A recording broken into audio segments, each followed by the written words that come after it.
முழுவதுமான ஆண்டவரை நோக்கி பார்க்கலாம். இது ஆண்டவருடைய வேலை. ஆண்டவர் நம்மோடு கூட பேசுகிறதான நேரம்.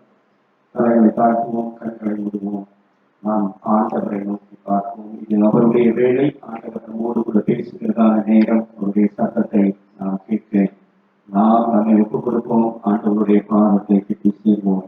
அப்பொழுது தேவன் நம்மை நிச்சயமாக ஆசீர்வதிக்க ஒரு வல்லவராக இருக்கிறார். இயேசு அழைக்கிறார், இயேசு அழைக்கிறார், அவரை உன்னை கரங்களிலே இயேசு அழைக்கிறார், இயேசு அழைக்கிறார். துன்ப நேரத்திலும் ஆறுதலுணக்கணிப்பார், துன்ப நேரத்திலும் ஆறுதலுணக்கணிப்பார். என்றுலகு நீயும் இயேசுவை நோக்கினான், எல்லையில்லா இன்பம் பெற்றிடுவார். என்றுலகு நீயும் இயேசுவை நோக்கினான், எல்லையில்லா இன்பம் பெற்றிடுவார். இயேசு அழைக்கிறார், இயேசு அழைக்கிறார், அவர் உன்னை கரங்களிலே இயேசு அழைக்கிறார், இயேசு அழைக்கிறார். கண்ணீரெல்லாம் துடைப்பார், கண்மணி போல் காப்பார். கண்ணீரெல்லாம் துடைப்பார், கண்மணி போல் காப்பார். கார்மேகம் போன்ற கஷ்டங்கள் வந்தாலும் கருத்துடன் உன்னை காத்திடவே. கார்மேகம் போன்ற கஷ்டங்கள் வந்தாலும் கருத்துடன் உன்னை காத்திடவே. இயேசு அழைக்கிறார், இயேசு அழைக்கிறார், அவர் உன்னை கரங்களிலே இயேசு அழைக்கிறார், இயேசு அழைக்கிறார்.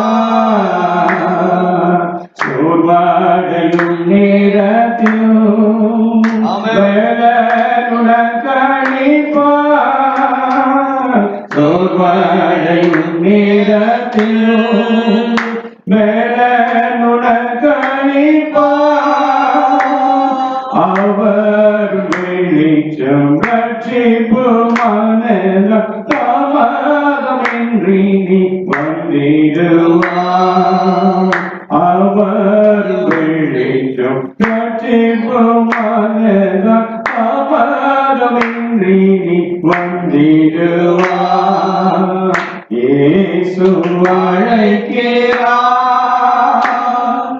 இயேசு அழைக்கிறார், அவர் உன்னை கரங்களிலே இயேசு அழைக்கிறார், இயேசு அழைக்கிறார். சகல வியாதியையும் குணமாக்க வல்லவராம், சகல வியாதியையும் குணமாக்க வல்லவராம். யாராயிருந்தாலும் வேதங்களின்றியே கிருபையை அன்பை அளித்திடவே. யாராயிருந்தாலும் வேதங்களின்றியே கிருபையை அன்பை அளித்திடவே. இயேசு அழைக்கிறார், இயேசு அழைக்கிறார்,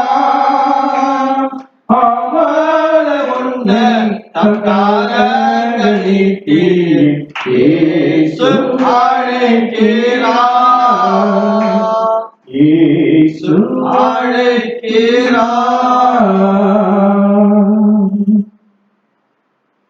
ஸ்தோத்திரமாகவே நன்றியோடு துதிக்கிறோம், ஸ்தோத்திரிக்கிறோம், ஏற்றுகிறோம். கர்த்தாவே, நீ பெரியவர், நீ நல்லவர், வல்லவர், நீ போதுமானவராக இருக்கிறீர்.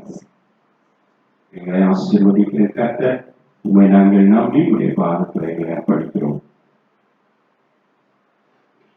ஆவியானவர் பொறுப்பெடுத்து நடத்துகிறார். இயேசு கிறிஸ்துவின் மூலம் ஜெபம் எடுக்கிறோம் எங்கள் ஜீவனுள்ள நல்ல பிதாவே. ஆமென். கிறிஸ்துவுக்குள் அன்பான தேவ ஜனமே, உங்கள் யாவரையும் ஆண்டவராகிய இயேசு கிறிஸ்துவின் இனிதான வல்லமையான பெரிதான நாமத்தினாலே நாங்கள் வாழ்த்துகிறோம். தேவன் உங்களை ஆசீர்வதித்து காப்பாராக. நமது மேய்ப்பனின் குரல் ஊழியர்களின் சார்பாக எங்களுடைய வாழ்த்துதல்களை வணக்கத்தையும் நாங்கள் தெரிவித்துக் கொள்கிறோம். நீங்கள் பருகி பெருகி தேவனுக்கு பிரியமான மக்களாக வாழ வேண்டும் என்று சொல்லி நாங்கள் கிறிஸ்துவுக்குள் உங்களை வாழ்த்துகிறோம். தேவன் உங்களை ஆசீர்வதிப்பார்.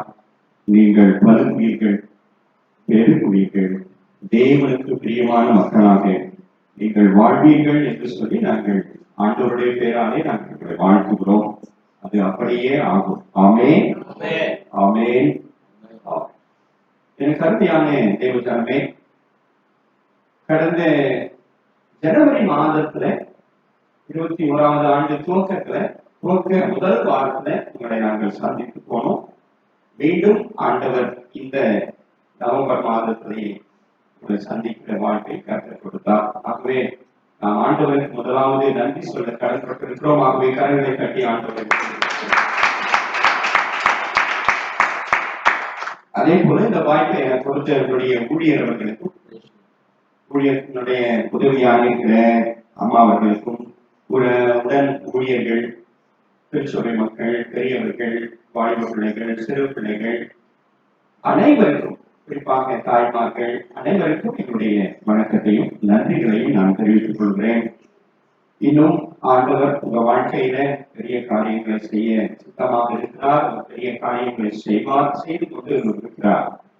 நீங்கள் பழகி பெருகி தேவனை மகிமைப்படுத்துங்கள், தேவனுக்கு சாட்சியாக வாழுங்கள் என்று சொல்லி நான் மீண்டும் உங்களை வாழ்த்துகிறேன். எங்களுக்காக நீங்கள் ஜெபிப்பதற்காக நன்றி. உங்களுக்காக நாங்கள் ஜெபித்துக் கொண்டிருக்கிறோம். உங்களை நாங்கள் அதிகமாக நினைக்கிறோம். குறிப்பாக எல்லா மக்களையும் நாங்கள் யாரையெல்லாம் சந்திக்கிறோமோ எல்லாருக்காக நாங்கள் ஜெபித்துக் கொண்டிருக்கிறோம்.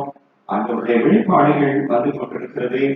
நாம் ஜாக்கிரதையாய் ஆண்டவரை தேடும் பொழுது ஆண்டவர் நிச்சயமாக நமக்கு பெருக்கமான ஆசீர்வாதங்களை தருவார். இங்கே இருக்கிற வசனம் அதைதான் நமக்கு சொல்லுகிறது. ரோமர் 8:28 தேவனிடத்தில் அன்பு கூறுகிறவர்களுக்கு சகலமும் நன்மைக்கு ஏதுவாக நடக்கிறது என்று சொல்லி வேதம் நமக்கு சொல்லுகிறது. ஆகவே தேவனிடத்துல அன்புள்ளவர்களாக நாம் வாழும் பொழுது சகலமும் அனைத்தும் நன்மைக்கு எதுவாகவே நடைபெறும் என்பதுல சந்தேகம் இல்லை. அது தேவன் உங்களை நிச்சயமாக அவரோடு அந்த உறவில் இருக்கிறவர்களுக்கு இது நன்றாக தெரியும். அல்லேலூயா, என்ன சொன்னீங்க? ஆமென். Very good. ஆமென். அப்ப எனக்கு ஒரு குறை இருக்கிறது. என்ன குறை என்று சொன்னால், இது வெகு பழைய திருச்சபை. நீங்க நான் முன்னாடி வந்தப்ப நிறைய பேர் இருந்தாங்க, கொஞ்சம் கம்மியா இருக்கிற மாதிரி தெரியுது. அதுக்கு காரணங்கள் பல இருக்கலாம், பல காரணங்கள் இருக்கலாம், அது ஒன்றும் குறையில்லை. ஆனால் அதை காரணமாக வைத்து நாம் ஆண்டவரிடத்துல நம்மை ஆண்டவருடைய உறவிலே நமக்கு தடை இருக்குமானால் அது ஆபத்தை கொடுக்கும் என்பதை நீங்கள் மனதிலே கொள்ள வேண்டும். இன்னொரு, இன்னைக்கு ஆண்டவர் ஒரு விசேஷமான வார்த்தையை உங்களுக்கு சொல்ல வேண்டும் என்று எங்களை அழைத்திருக்கிறார். வாசியுங்கள். எபிரேயருக்கு எழுதின நிருபம் 13வது அதிகாரம் 5வது வசனம்.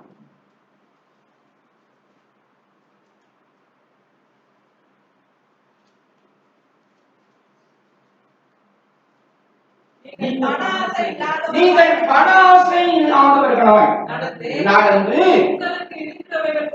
உங்களுக்கு இருக்கிறவைகள் போதும் என்று எண்ணுங்கள். நான் உன்னை விட்டு விலகுவதும் இல்லை, உன்னை கைவிடுவதும் இல்லை என்று அவர் சொல்லியிருக்கிறாரே என்று சொல்லி பவுல், பரிசுத்த அப்போஸ்தலனாகிய பவுல் எபிரேயருக்கு எழுதுகிற நிருபத்துல இந்த காரியத்தை எழுதுகிறார். அதைதான் இன்றைக்கு அடிப்படையாக கொண்டு நாம் ஆண்டவருடைய வார்த்தையை தியானிக்க போகிறோம். எனக்கு அருமையானவர்களே, நான் ஜனவரி மாதம் உங்களிடத்துல வந்த போது இதே அடிப்படையை தான் நான் உங்களிடத்துல பேசினேன் என்று நான் நினைத்தேன். நாம் என்ன பேசணும்னு ஞாபகம் இருக்கா?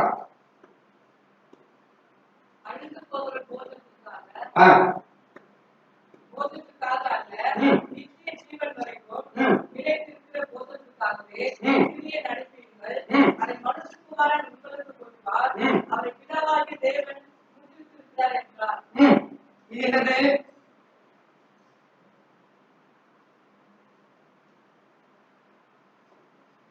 நீங்க என்ன வாசிச்சீங்க? என்னது? இல்ல, நான் என்ன கேட்டேன், நான் போன ஜனவரி மாதம் நான் உங்க இடத்துல ஒரு காரியத்தை குறித்து பேசிட்டு போனேன், ஞாபகம் இருக்கா? இல்ல, ஞாபகம் பிரச்சனையே. இப்போ இதெல்லாம் தான் கவனிக்கணும், இதெல்லாம் தான் ரொம்ப முக்கியமானது. இப்ப நாம சபைக்கு வருவதே எதற்கு வருகிறோம்? எதுக்குமா? கவனிக்கிறதுக்கு. அப்புறம் எதுக்கு வரோம்? சொல்லிக் கொடுக்கறதுக்கு வரோம். அப்புறம் ஒன்றும் சொல்ல மாட்டேன். அதாவது இங்க சபைக்கு வர்றதே பயிற்சிக்காக வரும். எதுக்கு வரும்? பயிற்சி எடுத்துக்கிறதுக்காக வரும். நம்முடைய வாழ்க்கையில் வெற்றி பெறுவது எப்படி என்பதை பயிற்சி பெறுவதற்காக தான் நம்ம ஆராய்ச்சி சபைக்கே வரோம். ஆண்டவர் அதனாலதான் வசனம் கொடுக்கிறார். நம்ம இடத்துல சத்திய வார்த்தை நம்ம இடத்துல இருக்கிறது. அந்த சத்திய வார்த்தையை நாம் தியானிப்பது எதற்காக? நான் என்னுடைய வாழ்க்கையை நான் எப்படி வாழ்வது என்பதை அறிந்து கொள்வதற்காக தான் நாம் இங்கு வரோம். அதற்காக தான் சபை, அதற்காக தான் வசனம், அதற்காக தான் ஊழியர், அதற்காக தான் நாங்கள்லாம் கூட மேல வந்து இன்னும் பயிற்சி வைப்பதற்காக, இன்னும் இவர் கற்றுக் கொடுப்பதும் இன்னும் அதிகமாக. நான் முன்பே சொல்லி இருக்கிறேன். அதாவது பள்ளி இருக்கும், பள்ளி ஸ்கூல் இருக்கு இல்லையா? ஸ்கூல்ல டீச்சர்ஸ் எல்லாம் இருப்பாங்க, எல்லா சப்ஜெக்டுக்கும் டீச்சர்ஸ் இருப்பாங்க, இருக்கிறாங்க. ஆனாலும் நாம் என்ன பண்றோம்? பிள்ளையை எங்க அனுப்புறோம்? டியூஷனுக்கு அனுப்புறோம். ஏன் டியூஷனுக்கு அனுப்புறோம்? அப்ப ஸ்கூல்ல சொல்லி கொடுக்கலன்னா இல்ல, சொல்லி கொடுக்கறதுல இன்னும் 2 மார்க் எக்ஸ்ட்ரா வாங்குறதுக்காக, கூடுதல் மார்க் இல்லையா? ஃபர்ஸ்ட் மார்க் இன்னும் கூடுதல், இன்னும் இப்ப 500 மார்க் வாங்குறேன்னா 550 மார்க் வாங்கணும். 550னா 600, 600னா இன்னும் 650, இன்னும் அதிகமான பயிற்சி. அப்போ அதிகமான பயிற்சி இருந்தாதான் நாம என்ன பண்ண முடியும்? என்ன பெறுவோம்? எதை பெறுவோம்? அந்த தேர்ச்சி பெறுவோம். தேர்ச்சி பெற்று என்ன பண்ண போறோம்? மேல் படிப்புக்கு போவோம். இல்ல, ப்ரொஃபஷனல் கோர்சஸ் ஜாயின் பண்ணுவோம். டாக்டராவோ, கலெக்டராவோ, இன்ஜினியராவோ, இல்லையா? பல்வேறு தொழில்களை நாம செய்வதற்கு, அந்த பயிற்சி பெறுவதற்கு நமக்கு இப்ப மெடிக்கல் போறாங்க. மெடிக்கல்ல வந்து ஸ்கூல்ல கத்து கொடுத்தது போதாதுன்னு நீட் வேற வச்சிருக்காங்க. நீட்ல எக்ஸாம் எழுதணும், நீட்ல பயிற்சி பாஸ் பண்ணணும், நல்ல மார்க் எடுக்கணும். நல்ல மார்க் எடுத்தாதான் கல்லூரியில சேர முடியும், டாக்டராவே பயிற்சிக்கு போக முடியும். இப்படி பல நிலைகள் நம்முடைய வாழ்க்கையில இருக்கிறது. அதே போலதான் ஆண்டவர் இந்த காலங்களிலே நமக்கு இப்படிப்பட்ட ஒரு ஆராதனையை, நமக்கு இப்படி ஒரு ஒழுங்கை கொடுத்திருப்பது எதற்கு? ஆவிக்குரிய ஜீவியத்திலே நாம் வளருவதற்கு. ஹல்லேலூயா, ஹல்லேலூயா. ஆனால் நாம என்ன நினைக்கிறோம்? ஆராதனைக்கு போறது யாருக்காகவோ போறோம்னு நினைச்சுக்கிறோம். ஒண்ணு பாஸ்டருக்காக போகணும், இல்ல பாஸ்டர் அம்மாவுக்காக போகணும், இல்லையா? இல்ல யாரோ ஒருத்தர் அவங்களுக்காக நான் வரமாட்டேன். அப்படித்தானே பல நேரங்களில் நடக்குது. அவங்க வராங்க, நான் வர்றதில்லைங்க. அவங்க வந்தா நான் வரமாட்டேங்க. ஏங்க, அவங்க இவங்களுக்கெல்லாம் கிடையாதுங்க. நம்முடைய ஆவிக்குரிய ஜீவியத்துல நான் வளர வேண்டுமானால் நான் எங்க வந்தாகணும்? ஆலயத்துக்கு வந்தாக வேண்டும்.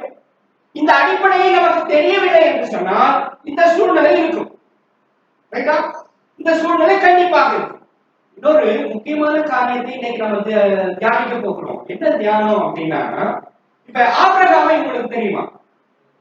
தெரியும். சரி, உங்க எல்லாருக்கும் தெரியுமா? ரைட். யாரும் பயப்படுறாங்க? யாரும் கதையை கூட ஆக மாட்டாங்க, பயப்படுறாங்க. சரி, ரைட்டா? இப்ப ஆபிரகாமை ஆண்டவர் ஆசீர்வதித்தாரா இல்லையா? ஆசீர்வதிச்சாரா? சரி, ஏன் ஆசீர்வதிச்சாரு? அவருடைய வார்த்தைக்கு செயல்படுத்தார், கீழ்படுத்தார். வார்த்தைக்கு செவி கொடுத்தாரு, கீழ்படிச்சார். அப்புறம் விசுவாசமா இருந்தார். அப்புறம் சரி, இப்ப அப்ப நல்ல குணநலன்கள் அவரிடத்துல இருந்தது. முதல்ல புரிஞ்சுக்கணும். சும்மா ஒருத்தரை கூப்பிட்டு ஆசீர்வதிக்கிறது இல்லை. சும்மா ஒருத்தனை யாரையும் ஆசீர்வதிக்க முடியாது. இப்ப ஒரு வேலைக்கு போறீங்க, வேலைக்கு போனா அந்த வேலையை உங்களுக்கு கொடுக்கறதுக்கு என்ன உங்களை எதிர்பார்க்கறாங்க? நல்ல வேலை செய்வீங்களா? இந்த வேலைக்கு அவர் தகுதியானவரா? கரெக்டா? படிச்சிருக்கிறாரா? எக்ஸ்பீரியன்ஸ் இருக்குதா? நல்லா டீல் பண்ணுவாரா? வேலை செய்வாரா? கரெக்டா செய்வாரா? தொழில் சுத்தமா இருக்குமா அப்படின்னு பாக்குறாங்களா இல்லையா? தொழில் சுத்தமா இல்லாதவங்க கொடுப்பாங்களா வேலையை? அம்சம். அதே போலதான் ஆண்டவரிடத்துல ஆசீர்வாதம் பெற வேண்டுமானால் குவாலிட்டி இருக்கணும், நல்ல பண்புகள் இருக்க வேண்டும். கரெக்டா? நாம நினைச்சிருக்கிறோம் ஏதோ போனவங்க எல்லாம் எல்லாரும் தூக்கினாரு, உடனே தூக்கினாரு. இல்ல, நல்லா புரிந்து கொள்ள வேண்டும். இதையெல்லாம் கற்றுக் கொடுப்பது எங்க தெரியுமா? சபை கற்றுக் கொடுக்கிறது. அதனாலதான் வாரம் இந்த வாரம் இல்லாம இடையில வேற நிறைய பிரேயர். ஆனா இதுல நம்ம தப்பா புரிஞ்சுக்கிறோம். நிறைய விஷயங்களை தவறாக புரிந்து கொண்டிருக்கோம். சும்மா ஆண்டவரே கூப்பிட்டா ஆண்டவர் ஆசீர்வதிக்க மாட்டார். நீ கூப்பிட்டே பண்ணிட்டான். எப்படி? ஆண்டவரே கர்த்தாவே அப்படின்னு கூப்பிட்டுனே இருக்க வேண்டித்தான். கர்த்தர் என்ன தெரியுமா சொல்லுவாரு? சொல்றது கேள்விப்பட்டிருக்கீங்களா? என்ன சொல்லுவாருன்னு? அக்கிரம செய்கைக்காரனே அப்படின்னு சொல்லுவாங்க. புரியுதா? ஏன் அந்த வார்த்தையை உபயோகப்படுத்துறாரு? ஏன்னா நம்ம கிட்ட பரிசுத்தம் இல்லை என்பதை வெளிப்படுத்துது. அதுவும் யாருக்கிட்ட அதை சொல்றாரு தெரியுமா? அதுதான் முக்கியம். அதை யாருக்கிட்ட அவர் சொல்றாரு அப்படிங்கிறத நாம பார்க்கணும். 22 இருந்து வாசிங்க. இல்ல 21 இருந்து வாசிங்க. மத்தேயு 7ஆம் அதிகாரம் 21 இருந்து வாசிங்க.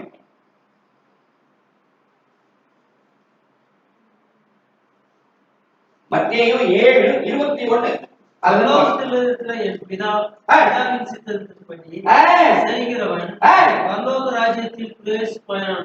பிரவேசிப்பானே அல்லாமல் என்னை நோக்கி கர்த்தாவே.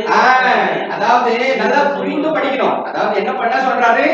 கர்த்தாவே கர்த்தாவே, பரலோகத்தில் இருக்கிற என் பிதாவின் சித்தத்தின்படி செய்கிறவனே பரலோகத்தில் பிரவேசிப்பானே அல்லாமல் அநேகர்.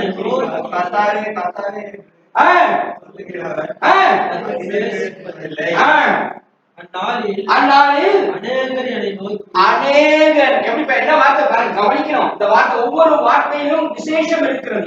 எவ்வளவு பேர் கூப்பிடுறாங்களா? அநேகர். ஏராளமான பேர் கூப்பிடுறாங்க. அநேகர்னு சொல்லப்பட்டிருக்கிறது. அநேகர்னா ஒருத்தர 2 பேரா? பலர். கணக்கில்லாம. கவனிக்கணும், வார்த்தை என்ன அழகா இருக்கு பாருங்க. அநேகர் என்னை நோக்கி கூப்பிடுவாங்க. வாசிங்க. கர்த்தாவே கர்த்தாவே, உமது நாமத்தினாலே தீர்க்க தரிசனம் உரைத்தோம். ஒரு நிமிஷம் என்ன கவனிங்க. இந்த வார்த்தை யார் சொல்லுவாங்க?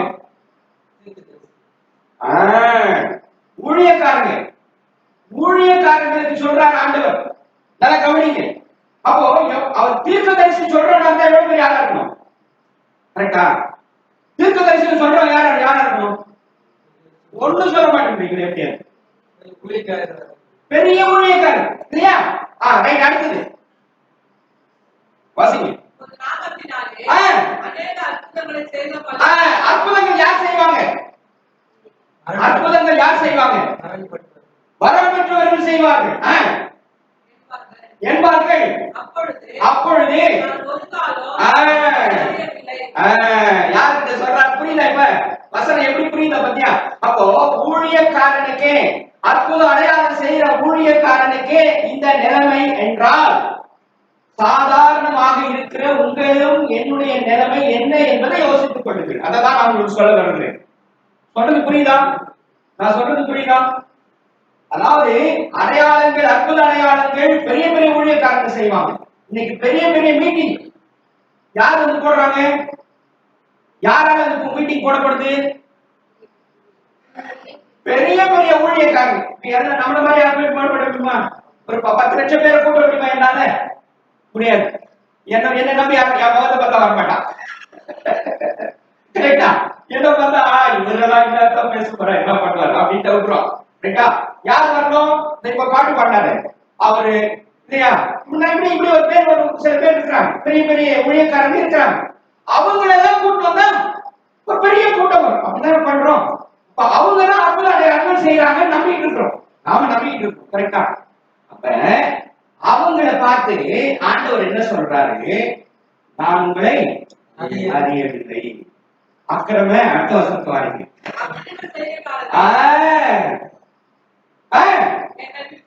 என்னை விட்டு அகன்று போங்கள். ஆமா, அவர்களுக்கு சொல்லுவேன் என்று சொல்லுகிறார். நான் எதற்காக இதை சொல்லுகிறேன் என்பதை நீங்க புரிந்து கொள்ள வேண்டும். விமர்சனத்துக்காக அல்ல, புரிந்து கொள்ளுங்கள். மற்றவர்களை குறை சொல்றதுக்காகவோ புண்படுத்துறதுக்காகவோ அவங்க சரியில்லைன்னு சொல்றதோ என்னுடைய நோக்கம் கிடையாது. முதல்ல புரிந்து கொள்ள வேண்டும். இதனுடைய அர்த்தம் என்ன தெரியுமா?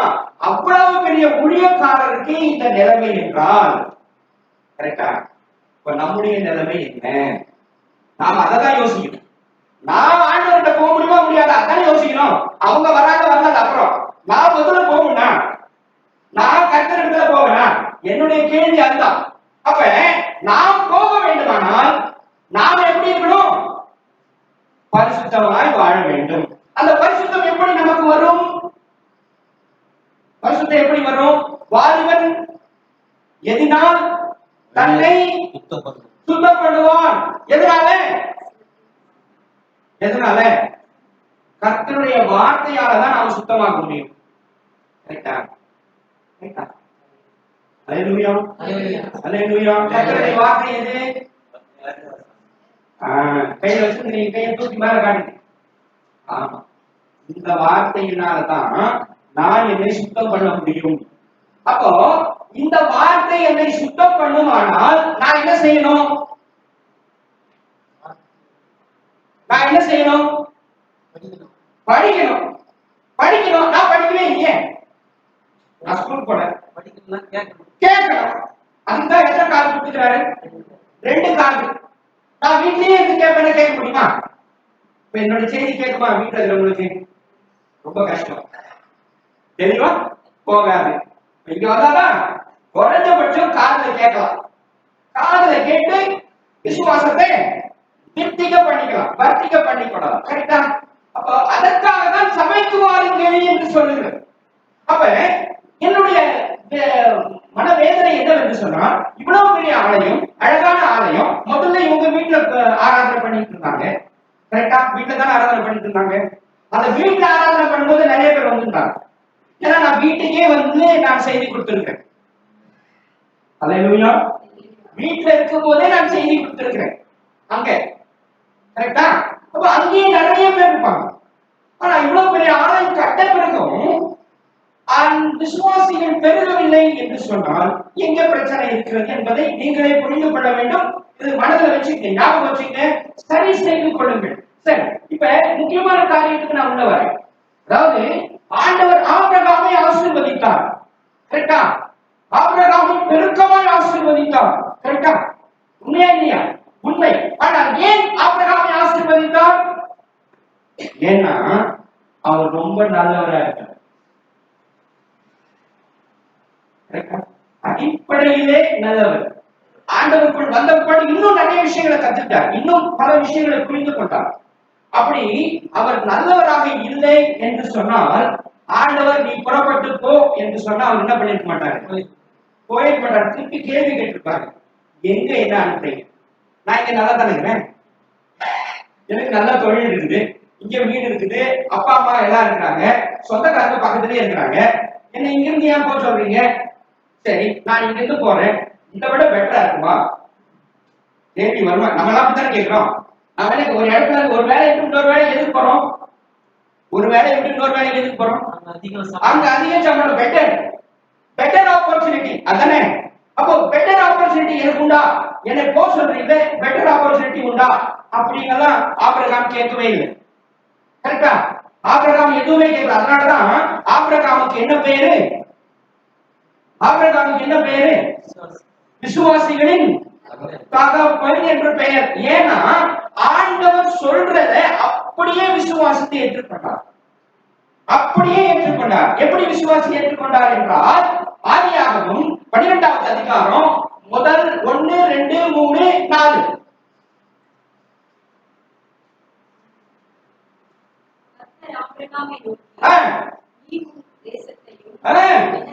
இனத்தையும் உன் தகப்பனுடைய வீட்டையும் புறப்பட்டு நான் உனக்கு காண்பிக்கும் தேசத்திற்கு போ. உன்னை பெரிய ஜாதியாக்குவேன், உன்னை ஆசீர்வதிப்பேன், உன் பேரை பெருமைப்படுத்துவேன், நீ ஆசீர்வாதமாய் இருப்பாய், உன்னை ஆசீர்வதிக்கிறவர்களை ஆசீர்வதிப்பேன், உன்னை சபிக்கிறவர்களை சபிப்பேன், பூமியில் உள்ள வம்சங்கள் எல்லாம் உனக்குள் ஆசீர்வதிக்கப்பட்டிருக்கும் என்றார். கர்த்தர் ஆபிரகாமுக்கு சொன்னபடியே அவன் புறப்பட்டு போனான். அடுத்த வசனம், லோத்தும் அவனோட கூட போனான். அடுத்த வார்த்தை, ஆபிரகாம் கானானை விட்டு புறப்பட்டு போன போது 75 வயதுள்ளவனாய் இருந்தான். என்ன வயசு அவனுக்கு? 75. இப்ப நம்ம 75 வயசுல எப்படி இருப்போம்?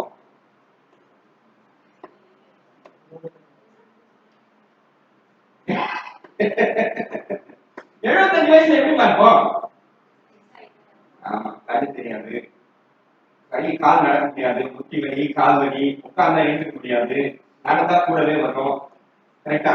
நிறைய பிரச்சனை எனக்கு தெரியும். ஆனா ஆபிரகாமை அந்த நாளிலே, அந்த காலத்துல, அந்த வயதுல ஆண்டவர் சந்தித்து, நீ இப்படி போ அப்படின்னு சொல்றாரு. உடனே அவர் சொன்னபடியே, அவர் எப்படி சொன்னாரு? உன் தேசத்தை, உன் இனத்தை, உன் ஜனத்தை எல்லாவற்றையும் விட்டுவிட்டு நீ போ என்று சொன்னார். அவர் அப்படியே செய்தார் என்று சொல்லப்பட்டிருக்கிறது. அப்ப அது மாத்திரம் இல்ல, 2வது 3வது வசனம் என்ன சொல்லுதுன்னா, ஆண்டவர் சொல்றாரு, அவர் நான் இப்படி எல்லாம் உன்னை ஆசீர்வதிப்பேன்பா, உன்னை பெரிய ஜாதியாக்குவேன், உன் பேரை பெருமைப்படுத்துவேன் என்றெல்லாம் சொல்லுகிறார். அப்ப அவர் எந்த கேள்வி கேட்கிறார்? அவர் அது அப்படியே அவர் சொல்ல சொல்ல அந்த காரியங்களை அதை அவர் அப்படியே பார்த்து, நீ அப்படித்தானே பண்ண முடியும், உணர்ந்தாதானே பண்ண முடியும். அந்த உணர்வு அவளுக்குள் வந்தது. அந்த உணர்வு வந்தது என்று சொன்னால் அவர் நிச்சயமாக ஒரு நல்ல மனிதராக இருக்க வேண்டும். அல்லேலூயா, அல்லேலூயா. இதை நாம் புரிந்து கொள்ள வேண்டும். பிரியமானவர்களே, சபை மக்கள் ஏனோ அதை புரிஞ்சுக்கிறதே கிடையாது. அது ஏன் எனக்கு தெரியல, அதுக்கு என்ன காரணம் தெரியல. அப்ப அந்த அடிப்படை தான் நம்மை திருப்தியாக்கும், வளர செய்யும். அது மாத்திரம் இல்லை, யோவான் ஸ்நானகனுடைய பெற்றோரை தெரியுமா உங்களுக்கு? யோவான் ஸ்நானகன் கேள்விப்பட்டிருக்கீங்களா? யோவான் ஸ்நானகன் கேள்விப்பட்டிருக்கீங்களா?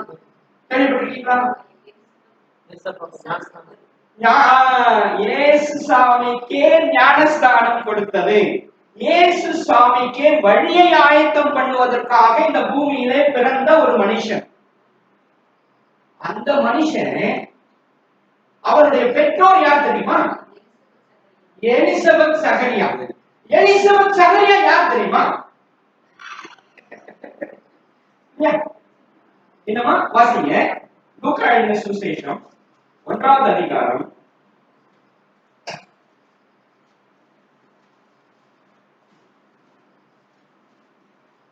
1:6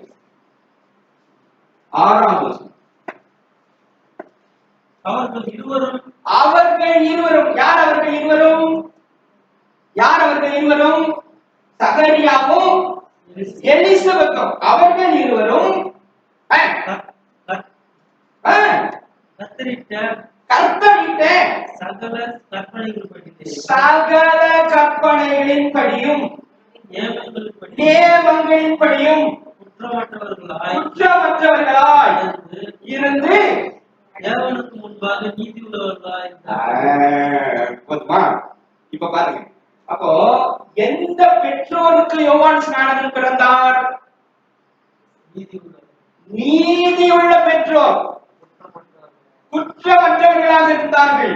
கர்த்தருடைய கற்பனைகளுக்கு, அவருடைய நீதி நியமங்களுக்கு கட்டுப்பட்டு நடந்த ஒரு பெற்றோர்.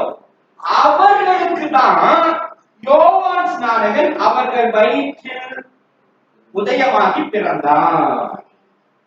அல்லேலூயா, அல்லேலூயா, அல்லேலூயா. இதை நம்ம புரிந்து கொள்ளணும். இது ரொம்ப முக்கியம். சும்மா இங்க வந்துட்டு நான் என்னுடைய போக்கில் என்னுடைய வாழ்க்கையை என்னுடைய வழியில நான் போய் கொண்டிருப்பேன். டைம் கிடைச்சா வந்து இங்க பார்த்துட்டு ஹலோ சொல்லிட்டு ஹாய் சொல்லிட்டு போவேன். இது வளர்ச்சிக்கு அழகு அல்ல. நம்ம புரிந்து கொள்ளணும். இது வளர்ச்சி இல்லை. நீங்க வளரலாம், சொத்து சுகம் வரும் வரும், சொத்து சேர்க்கலாம், ஆனா அது நிலைக்காது. நம்ம புரிந்து கொள்ளணும். இன்னைக்கு தமிழகத்துல குறிப்பா எங்க பாரு ஊழல், ஊழல், கொலை, கொள்ளை, திருட்டு, அநியாயம், அக்கிரமம் சொல்ல முடியாத அளவுக்கு இருக்கு. அதுக்கு நிறைய காரணத்தை சொல்றோம், ஏராளம். அதுவும் சும்மா சின்ன அளவுதான் செய்யுது, பெரிய பெரிய பெரிய ஆள், பெரிய பெரிய பேங்க் மேனேஜர், பேங்க் டைரக்டர். இப்ப பேங்க் டைரக்டர் ஒருத்தர் குச்சி உள்ள போட்டுக்கிறாங்க. எஸ்பி எல்லாம் பெரியமையாங்க. ஆனா என்னன்னா அடிப்படை தெரியாம எல்லாரையும் வரிசையும் எல்லாரும் உள்ள போவாங்க. 4 கோடி 5 கோடி 10 கோடி இதெல்லாம் இருக்கு. நம்ம புரிந்து கொள்ளணும், வாழ்க்கையை புரிந்து கொள்ள வேண்டும். இதெல்லாம் இன்னைக்கு நம்ம பேச வந்திருக்கிறோம். இதான் நான் உங்ககிட்ட சொன்னேன். ஜனவரி மாசம் இதை குறித்து தான் பேசிட்டு போனேன். நான் சொல்றேன், ஞாபகம் வரும். கிரேட் அலெக்சாண்டர் ஞாபகம் வந்துச்சு. Very good. கிரேட் அலெக்சாண்டர், அதாவது அவனும் பொருளாசை ஜாஸ்தி அவனுக்கு. அதனாலதான் 33 வயசுல அவர் காணாம போயிட்டார். ஆனா உலகத்தையே அப்படியே ஒரு 12 வருஷத்துல முழு உலகத்தையும் அப்படியே வளைச்சு போட்டார், முழு உலகத்தை வளைச்சு போட்டார். ஆனா 33 வயசுல அவர் டாட்டா கட்டாங்க. அவர் நீ போயிட்டு அப்ப போதும், இனிமே இருந்தா தாங்காது அப்படின்னு சொல்லிட்டு அனுப்பிச்சிட்டாங்க. ஆனா போகும்போது ஒரு நல்ல காரியத்தை செஞ்சுட்டு போனார். நான் அதை வந்து சொன்னேன். அவன் என்ன பண்ணார்னா 3 காரியங்கள் செய்தார். அதுல ஒரு காரியம் என்ன செய்தார் என்றால், நான் அதை மறுபடியும் ரிப்பீட் பண்ணல, இன்னொரு நாளைக்கு பேசலாம். 3 காரியங்கள் அவருடைய தளபதி கிட்ட கேட்டாரு, நான் அதை செய்யணும் நீங்க அப்படின்னு சொல்லி சொன்னாரு. அதுல ஒரு காரியம் என்ன அப்படின்னா, நான் சம்பாதித்த பொருள், வெள்ளி, வைரம், வைடூரியங்கள் எல்லாவற்றையும் என்னுடைய பணம் போகிறதுக்கு முன்னாடி எல்லாத்தையும் ஏற்றிடுறாங்க. பூ போட்டு போவோம் தெரியுமா, பூ போட்டு போவோம் தெரியுமா, அதுக்கு பதிலா என்னுடைய ட்ரெஷரியில என்னதான் இருக்கோ அதெல்லாம் அள்ளி தெருவில் வீசிடுறாங்க. நீ செய்யணும், கண்டிப்பா செய்தார்கள். வேதத்திலும் சொல்லப்பட்டிருக்கிறது, அது வேதத்திலும் சொல்லப்பட்டிருக்கிறது. ரைட்டா? அது வேதத்திலும் இருக்கிறது. தெருவில் வீசி எறிந்தார்கள், அது குப்பையாக எண்ணப்பட்டது என்று சொல்லப்பட்டிருக்கிறது. வீசி எறிந்து விட்டார்கள். அப்படின்னா என்ன அர்த்தம்னா, நான் சம்பாதிச்சு ஒரு பிரயோஜனம் இல்லை, நான் கொண்டு போக மாட்டேன். இது அப்பதான் புரிஞ்சுக்கிட்டான். சாகும் போது அவன் புரிஞ்சுக்கிட்டான். நான் என்ன சொல்ல வரேன், இதை தெரிந்த, அது எப்ப நடந்துச்சு? அது எப்ப நடந்துச்சுன்னா, கிறிஸ்து பிறப்புக்கு முன்பாக 700-600 வருஷத்துக்கு முன்பாக வாழ்ந்த மனிதர்கள் அவர்கள் எல்லாம். கிறிஸ்து பிறப்புக்கு முன்பாக அவர்களே இதை சொல்லிட்டு போயிட்டாங்க. அவர்களே இதைதான் செய்தார்கள். ஐயோ இது வேண்டாம், குப்பை என்று அவங்களுக்கு சொல்ல தெரியல. அவங்களுக்கு யாரும் சொல்லி கொடுக்கல. அதனால அவங்க போனாங்க, சம்பாதிச்சாங்க. கடைசியில அவங்களால அது ஒண்ணும் பண்ணலன்னு தெரிஞ்சு போச்சு. அவங்களுடைய வியாதியை குணமாக்க முடியல. உலகமே அவன் கண்ட்ரோல், முழு உலகம் அவனுடைய கண்ட்ரோல். அவனுடைய வியாதியை ஒருத்தரால் குணப்படுத்த முடியல. அவன் சம்பாதித்த பணம் அவனை குணமாக்கவில்லை, அல்லது அவன் கொண்டு போவதற்கு அந்த பொருள் அவனோடு கூட போகல. அவன் மட்டும் போனான். இன்னொன்னு சொல்ல போனா இன்னொரு நாளைக்கு வரும்போது நான் வந்து சொல்றேன். இன்னொரு முக்கியமான காரியத்தை நான் உங்களுக்கு சொல்ல விரும்புகிறேன். அது இருக்கிறது. அதையும் நான் யோசிச்சேன், ஒருவேளை இன்னைக்கு அதை பேசலாமா இதை பேசலாமா என்று போது ஆண்டவர் என்னமோ தெரியல இருக்கிறது, இதைதான் நீ பேச வேண்டும் என்று என்னை தெளிவுபடுத்தி விட்டார். அதாவது அது என்னன்னு ஒரு சின்ன குறிப்பு கொடுக்குறேன். நாம் யாரும் அதை பத்தி பேசுறதே கிடையாது, யாருமே பேசுறது கிடையாது, ஒருத்தரும் பேசுறது கிடையாது. அதாவது நாம் 3 அடிப்படையில் உருவாக்கப்பட்டவர்கள். நம்முடைய உடம்பு நான் இருக்கிறேன் 3 அடிப்படையிலே உருவானவர்கள் தான். யாரா இருந்தாலும் நீங்களும் நானும் எல்லாருமே 3 அடிப்படை. என்ன அந்த 3 அடிப்படைனா? ஆவி, ஆத்மா, சரீரம். கரெக்டா? அந்த 3 அடிப்படை கொண்டவர்கள் நாம். ஆனால் சரீரத்திற்காக நாம் என்ன செய்யறோம்? சர்ச்சைக்கு வர்றது சரீரத்துக்காக. ரைட்டா? சர்ச்சைக்கு சரீரம் பார்த்தா வரும், அதனால எல்லாம் வரும். ஆனா ஆவி, ஆத்மாவை நம்ம கண்டுக்கிறதே கிடையாது. இல்லையா? ஆத்மாவுக்காக ஏதாவது பண்றீங்களா? நீங்க ஆவிக்காக ஏதாவது பண்றீங்களா? எதுவுமே பண்ணல. ஆனா ஆவி வந்து ஆண்டவர் கொடுத்தா அது ஆண்டவர்கிட்ட போயிடும், பரிச்ச பிற்பாடு அந்த ஆண்டவர்கிட்ட போயிடும். அப்படிதான் வசனமும் சொல்லுகிறது, அதுதான் உண்மை. ஆனால் ஆத்மா கடைசி வரைக்கும் விழித்திருக்கும். ஆத்மா என்ன பண்ணும்? கடைசி வரைக்கும் விழித்திருக்கும். இன்னொரு முக்கியமான காரியம் செய்ய போது ஆண்டவர்கிட்ட அவர் வருகையில நம்மை குறித்து சாட்சி சொல்ல போது என்னுடைய ஆத்மா தான். உங்க ஆத்மா தான் உங்களை குறித்து சாட்சி சொல்லும். உங்களை குறித்து உங்க ஆத்மா, என்ன குறித்து என்ன ஆத்மா, அப்படி அவர் ஆத்மா ஆண்டவர்கிட்ட சாட்சி சொல்லுவான். அப்ப எனக்கு கவனிக்க வேண்டியது, நான் என் ஆத்மாவை எப்படி பழக்கி வைத்திருக்கிறேன், எப்படி பயன்படுத்தி கொண்டிருக்கிறேன். இது மிக முக்கியம். இந்த சரீரம் போகாது, இந்த சரீரம் போகாது. ஞானத்திற்கு இந்த சரீரம் நிற்காது. ஏன்னா அது மண்ணுக்கு போயிடும். வசனமே சொல்லுது. ஆதியாகமம் 3, 16, 17 வசனத்துல வாசிச்சீங்கன்னாக்கா, மண்ணா இருக்கிறாய், மண்ணுக்கு திரும்புவாய், மண்ணுக்கு போயிடும். என்னுடைய சரீரம் மண்ணுக்கு போய்விடும். ஆனால் என்னுடைய ஆத்மா விழித்திருக்கும். அது ஆண்டவரிடத்துல பேசும். ஆண்டவர் அதை டீகோட் பண்ணுவார், அதை ஓபன் பண்ணுவார். அப்பதான் புஸ்தகங்கள் சொல்லப்பட்டிருக்கா, நீங்க படிச்சிருப்பீங்க. புஸ்தகங்கள் எல்லாம் சொல்லப்பட்டிருக்கு. அந்த புஸ்தகம் என்பது வேற ஒண்ணும் இல்ல, அது உங்க உள்ளவே இருக்கிற புஸ்தகம், உங்களுக்குள்ள விழித்திருக்கும். நீங்க பிறந்தது முதல் உங்கள் மரிக்கும் வரை அது ரெக்கார்ட் பண்ணி கொண்டிருக்கும். நீ மூச்சு விட்டா சிப்பு, நீ மூச்சு விட்டா அது ரெக்கார்ட் பண்ணும். நீ சிரிச்சா அது ரெக்கார்ட் பண்ணும். நீ கோபப்பட்டா ரெக்கார்ட் பண்ணும். நீ யாருக்கிட்ட சண்டை போட்டா அது ரெக்கார்ட் பண்ணும். எல்லாத்தையும் தவறாம அது ரெக்கார்ட் பண்ணி வைக்கும். அது ஆண்டவர் அதை ஓபன் பண்ணுவாரு. அப்ப அப்படியே படமா ஓடும். இதுதான் உண்மை. இதெல்லாம் நிறைய இருக்கு. இப்ப அது இல்லை நீங்க சண்டை. அப்ப இது மாதிரி நிறைய விசேஷங்கள் வேதம் நமக்கு சொல்லிக் கொண்டிருக்கிறது. ஆனால் நாம் எப்படி இருக்கிறோம்? இப்ப கொரோனா வந்துச்சு, வந்ததை நமக்கு சொல்லியிருந்தார் ஆண்டவர். ஆனா நீங்க யாரும் கேட்கவே இல்லை. நாங்க சொன்னோம், கொரோனா எப்ப வந்துச்சு, ஏன் வந்துச்சு, என்ன அடிப்படை என்று சொன்னோம். முதல் அலை வந்தது, அது கொஞ்சம் அது ரொம்ப பாதிப்பு ஏற்படுத்தல. கரெக்டா? முதல் அலை பெரிய பாதிப்பு ஏற்படுத்துச்சா? இல்லை. இரண்டாவது அலை மிகப்பெரிய பாதிப்பை ஏற்படுத்துச்சு. இல்லையா? இல்லையா?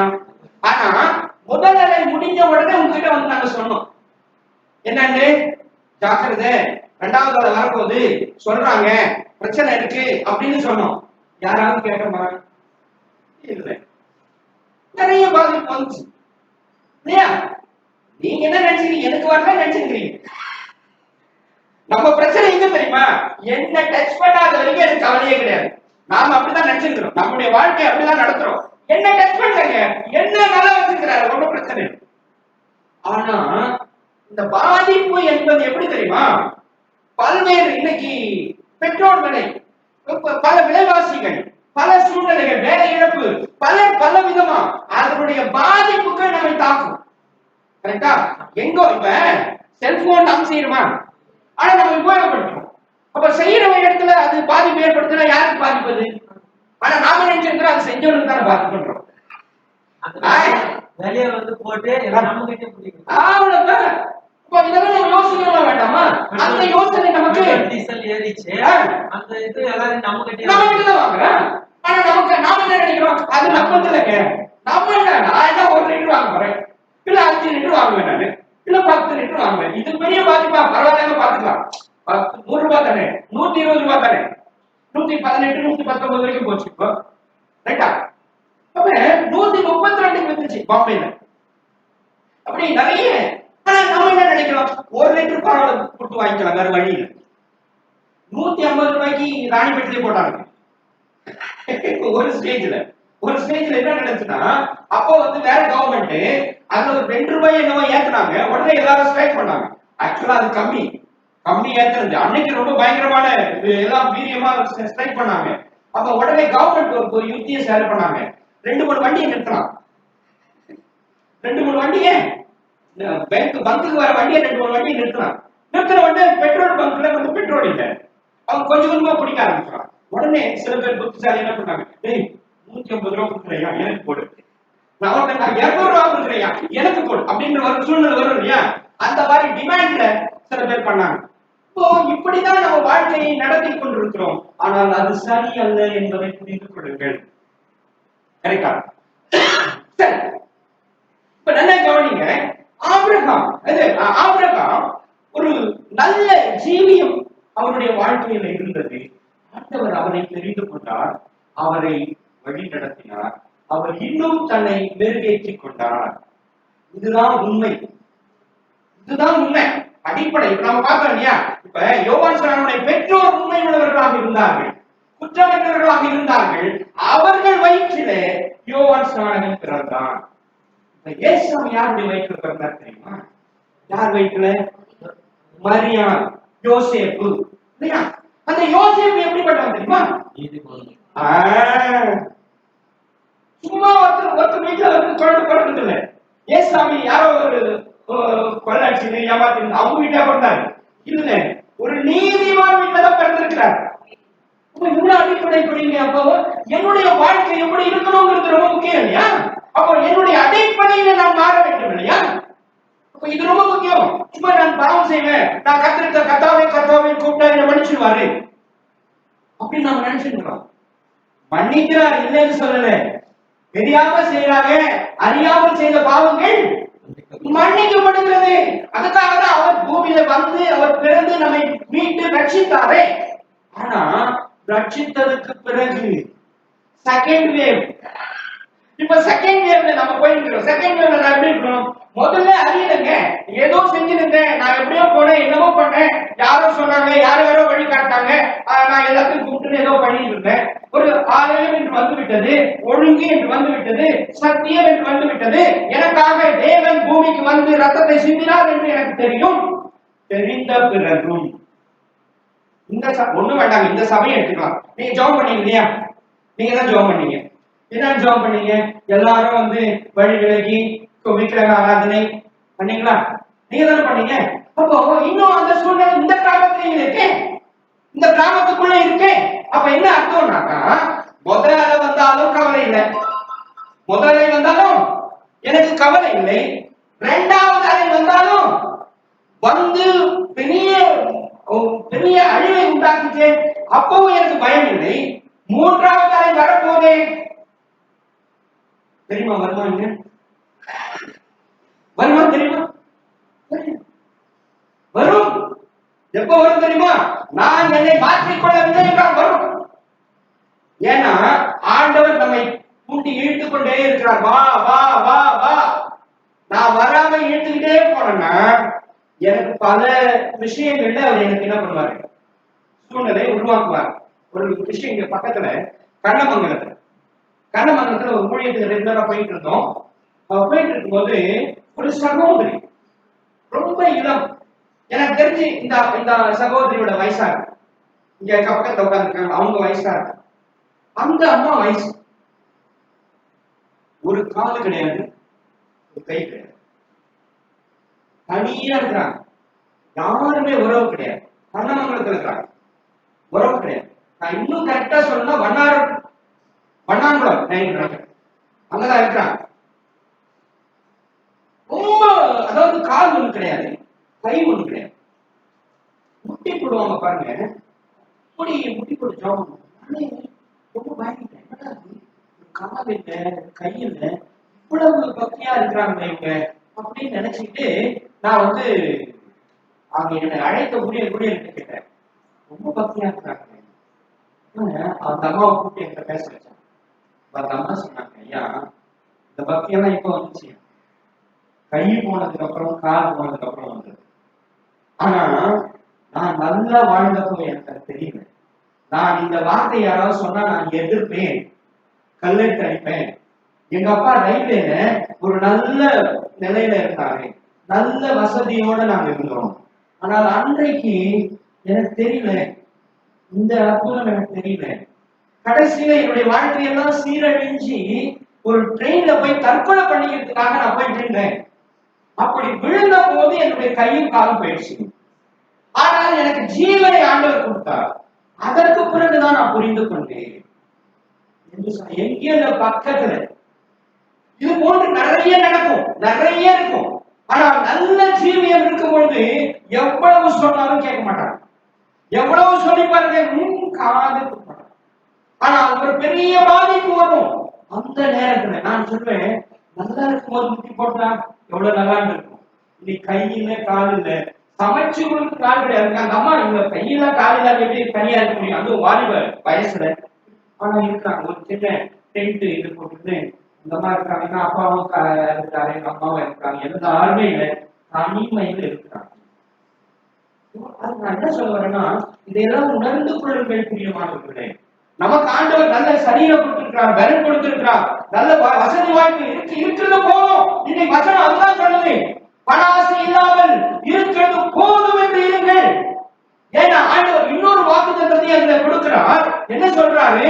நான் உன்னை விட்டு விலகுவதும் இல்லை, உன்னை நான் கைவிடுவதில்லை என்று ஆண்டவர் சொல்லுகிறார். இவ்வளவு பெரிய வாக்குத்தத்தத்தை யார் கொடுப்பார்கள்? ஹல்லேலூயா, ஹல்லேலூயா. அப்ப நல்லா கவனிங்க. இப்ப இந்த இடத்துலதான் இந்த ஆபிரகாமை குறித்து நாம் சிந்திப்பதற்காக ஆண்டவர் நம்மை அழைத்தார். இப்ப ஆபிரகாமை குறித்து நான் கொஞ்சம் ஆராயும் போது நான் கண்டுபிடிச்சது இன்னும் நிறைய இருக்கலாம். ஒரு 7 காரியங்களை நான் கண்டுபிடிக்கிறேன். ஆனா நான் 7 உங்களுக்கு சொல்ல போறேன், ஏன்னா டைம் இல்லை இல்லையா? நீங்க கேட்டா நான் சொல்லுவேன், அது வேற விஷயம். ஏன்னா நான் என்னுடைய ஊழியம் எப்படி செய்வேன்னு உங்களுக்கு தெரியும், நான் சொல்ல வேண்டியதே இல்லை. ஆனா உங்களுடைய டைமுக்காக நான் வந்து கண்டிப்பா என்ன பண்ணுவேன், நான் வந்து அதுக்கேற்ற மாதிரி அட்ஜஸ்ட் பண்ணிக்கிறேன். எனக்கு ஒன்றும் பிரச்சனையே கிடையாது. ஓகேவா? நான் ஒரு இடத்துக்கு வந்துட்டேன்னா இன்று முழுசும் இந்த இடம் தான் இருக்கு, ஏன்னா வேற ஊழியம் கிடையாது. அந்த முழு நீங்க போயிட்டு வாங்கன்னு சொல்ற வரைக்கும் நான் என்ன பண்ணுவேன், இருப்பேன். உங்களுக்கு நல்லா தெரியும். ஆனா நான் ஏழையும் சொல்ல போறது முக்கியமான காரியத்தை மட்டும் முதல்ல அதுல என்ன அடிப்படை ஏழை என்னன்னு மட்டும் சொல்றேன். அதாவது முதல்ல விசுவாசம் யார்கிட்ட இருந்தது? ஆபிரகாம் என்ன இருந்துச்சு? விசுவாசம். இரண்டாவது கீழ்ப்படிதல். கீழ்ப்படிதல் ரொம்ப முக்கியம், அவர்கிட்ட இருந்தது. மூன்றாவது பொருளாசை இல்லாமை அவரிடத்தில் இருந்தது. ஹல்லேலூயா. நான்காவது விட்டு கொடுத்தல், விட்டு கொடுக்கிற தன்மை ஆபிரகாம் இடத்தில் இருந்தது. நீங்க வீட்டுல போய் வாசிக்க, இதெல்லாம் இருக்கு, நீங்க வாசிக்கலாம். குறிப்பு வேணாலும் கொடுக்க தயாரா இருக்கிறேன். ஓகே. ஐந்தாவது நீதிமானுக்காக தேவனிடத்தில் மன்றாடுகிற தன்மை. நீதிமானுக்காக யாருக்காக நான் ஏன் பேசணும் அப்படி இல்லை, அவர் போராடினார். யார் இடத்துல? ஆண்டவர் இடத்துல. ஆண்டவரே, நீ துன்மார்க்கனும் நீதிமானையும் மன்றாடி நீங்க நினைச்சிடாதீங்க, நீதிமான காப்பாற்றுங்க ஆண்டவரே மன்றாடின மனிதன், தேவ மனிதன். அந்த தன்மையும் அவரிடத்துல இருந்தது. அப்ப ஆறாவது இப்ப அவர் ஜெபிக்கிற ஒரு நல்ல ஜெப வீரன். யாரு? ஆபிரகாம். யாரு? ஜெபிக்கிற ஒரு நல்ல வீரன் என்று சொல்லி வேதம் சொல்லுகிறது. ஓகேவா? அப்ப இத்தனை அதிசயங்களை ஒருங்கே பெற்ற மனிதன் தான் யாரு? ஆபிரகாம். அப்ப இந்த மனிதனை தான் ஆண்டவர் என்ன பண்றாரு? அழைத்தார் என்று சொல்லி நான் பார்க்கணும். அதைத்தான் அவரை தான் அழைச்சார். சும்மா போயிட்டு இருந்தவனை கூப்பிடு, சும்மா போயிட்டு இருந்தான், வந்தா ஏதோ நான் வந்தேன் போனேன். நம்ம புரிந்து கொள்ள வேண்டும், யாரை ஆண்டவர் அழைப்பார் என்று புரிந்து கொள்ள வேண்டும். இன்னொரு முக்கியமான விஷயத்த ரகசியத்தையும் சொல்றேன். யாரு ரொம்ப பிஸியோ அவங்க தான் கூப்பிடுவார். யார் ரொம்ப பிஸியோ அவங்க நீ தான் வேணும். வாங்க அடுத்த ரொம்ப பிஸி நீ தான் வேணும். நீ மேனேஜ் பண்ணி எனக்கு தெரியாது. நீ டைம் மேனேஜ்மெண்ட் நீ தான் கத்துக்கணும். அப்படிப்பட்டவங்க தான் ஊழியத்துல இருப்பாங்க. சும்மா இருக்கிறவங்க ஊழியத்துல நிலைக்க முடியாது. கரெக்டா? சரி, இப்போ இவ்வளவு தன்மைகளையும் ஒருங்கே பெற்ற மனிதன் தான் யாரு? ஆபிரகாம். அதுல இப்ப நம்ம பேச போறது பொருளாசையின்மை. இந்த பொருளாசையின்மை ஆதியாகமம் 14 21 24 வாசி.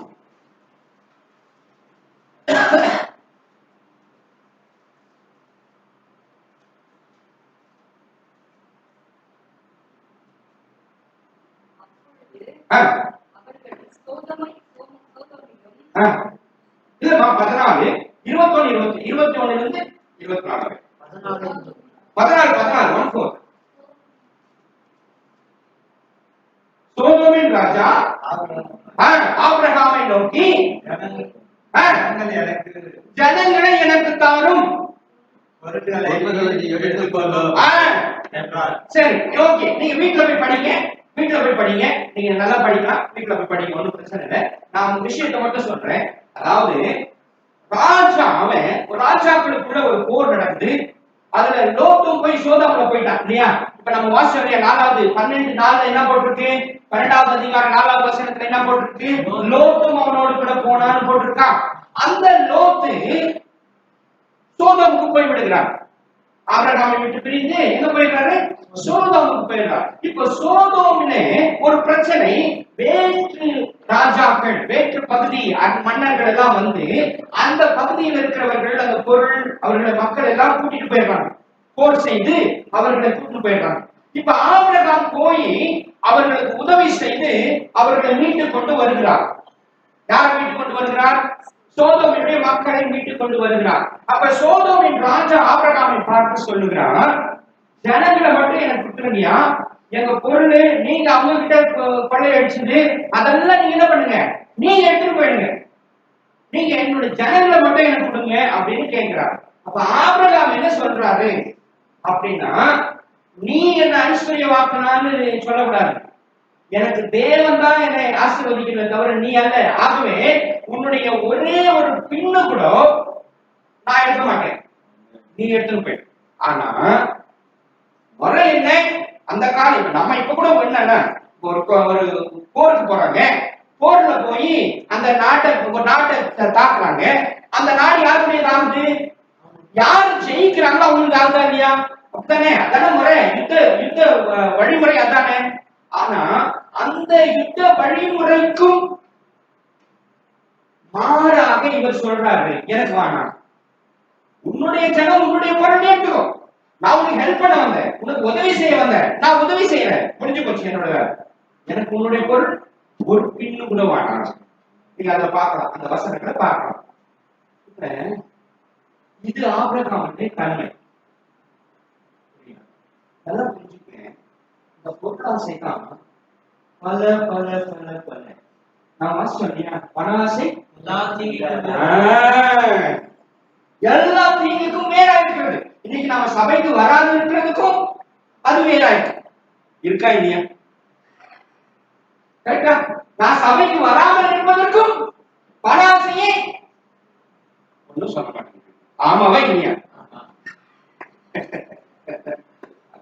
அப்ப அதுதான் எல்லாவற்றுக்குமே என்னுடைய உறவுக்கு இடையூறா இருப்பதும் பண ஆசை. கரெக்டா? என்னுடைய வளர்ச்சிக்கு, என்னுடைய மற்ற எல்லா சூழ்நிலைகளுக்கும் அதுவே காரணமாக இருக்கிறது. அதனாலதான் ஆண்டவர் சொன்னாரு, பண ஆசை சகல தீமைக்கும் மேலா இருக்கிறது என்று சொன்னார். ஆனால் தேவ மனிதர்கள், தேவனை ஆராதித்தவர்கள், தேவனை உண்மையாக தன் சொந்த இரட்சகராக ஏற்றுக்கொண்ட ஒருவரும் இந்த பண ஆசையில சிக்கிக் கொள்ளாதபடி விலகி இருந்தார்கள். புரிந்து கொள்ளுங்கள். Solomon the great. கரெக்டா? நம்ம அன்னைக்கு யாரை பத்தி பேசணும்? Alexander the great. ஆனா சாலமோன் தி கிரேட். ஏன்னா சாலமோன் என்றாலே என்ன பொருள்? சமாதானம் என்று பொருள். தேசம் 40 வருஷம் சமாதானமாக இருக்கிறது.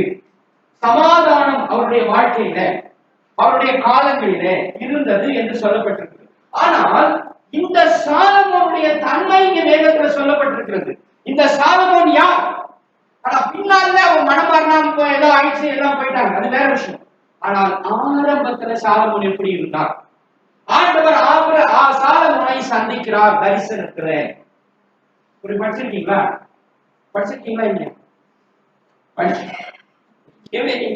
எப்பதான் இதெல்லாம் தெரிஞ்சுக்கிறதா ஐடியா? இப்ப நீங்க என்ன கூப்பிட்டீங்களா? நீங்க என்ன கூப்பிட்டீங்க?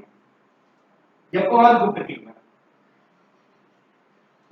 நானா வந்து பாஸ்டருக்கு போன் பண்ணி ஐயா நான் வரேன், அவரு வாங்கய்யா வாங்க, கண்டிப்பா வாங்க, கண்டிப்பா வாங்க அப்படின்னு சொல்றாரு. அதுல உண்மை, அதுல வந்து குறைய கண்டிப்பா நான் போன் பண்ணா நிச்சயமா, அதுவும் ஃபர்ஸ்ட் வீக் நிறைய பேர் வருவாங்க நினைச்சுக்கிட்டு என்னை அழைப்பா, அதுல வந்து குறைய. எப்ப நம்ம கத்துக்கிறது? நான் கேட்கிற கேள்வி தான், எப்பொழுது கற்றுக்கொள்ள போறோம்? ஏதோ நான் 1 மணி நேரம் 1/2 மணி நேரம் ஆறேன், இதெல்லாம் புரிந்து கொள்ளுங்கள். சத்தியத்தை அறிவீர்கள், சத்தியம் உங்களை விடுதலையாக்கும் என்று வேதம் சொல்லிக் கொண்டிருக்கிறது. நான் வெறுமனே வந்து கர்த்தாவே கர்த்தாவே 2 பாட்டு பாடிட்டு 2 ஏதோ ஒரு செய்தி கேட்டு போனா பிரயோஜனப்படாது, மாற்றம் வராது. புரிந்து கொள்ளுங்கள். ஹல்லேலூயா, ஹல்லேலூயா, ஹல்லேலூயா. சரி, இப்ப சாலமோனுடைய வாழ்க்கையில ஆண்டவர் சந்திக்கிறார். சாலமோன் அங்கே ஆண்டவரிடத்துல பேசுகிற சில காரியங்கள் இருப்பதை நாம் பார்க்கலாம். வாசியுங்கள். சாலமோன் ஆதியாகமம் 1 ராஜாக்கள் 3வது அதிகாரம்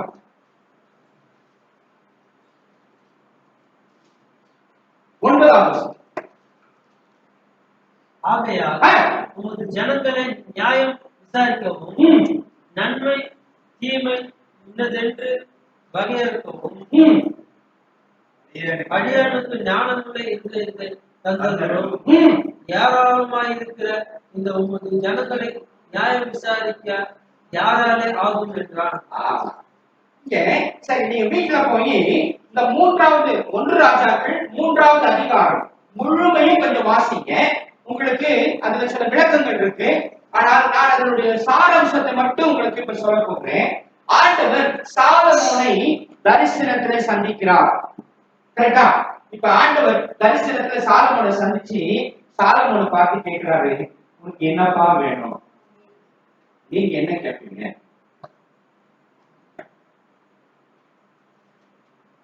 நீங்க என்ன கேட்பீங்க?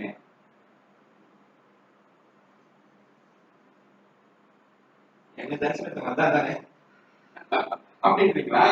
எப்படி கதை போட்டு தெரியல.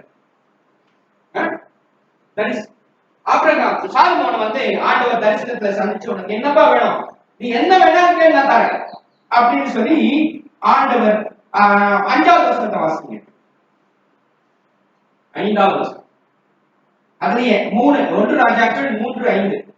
கிபியோனிலே கர்த்தர் சாலமோனுக்கு ராத்திரியில் சொப்பனத்திலே தரிசனமாக நீ விரும்புகிறதை என்னிடத்தில் கேள் என்று சொன்னார். ஆமா, ஆண்டவர் என்ன சொல்றாரு? உனக்கு என்ன விருப்பம், உனக்கு என்ன வேணும், நீ கேள் என்று சொல்லுகிறார். அப்ப அதனாலதான் இந்த 9வது வசனத்துல அவருடைய விருப்பத்தை அவர் சொல்லுகிறார். அவருடைய விருப்பம் என்னவாக இருந்தது?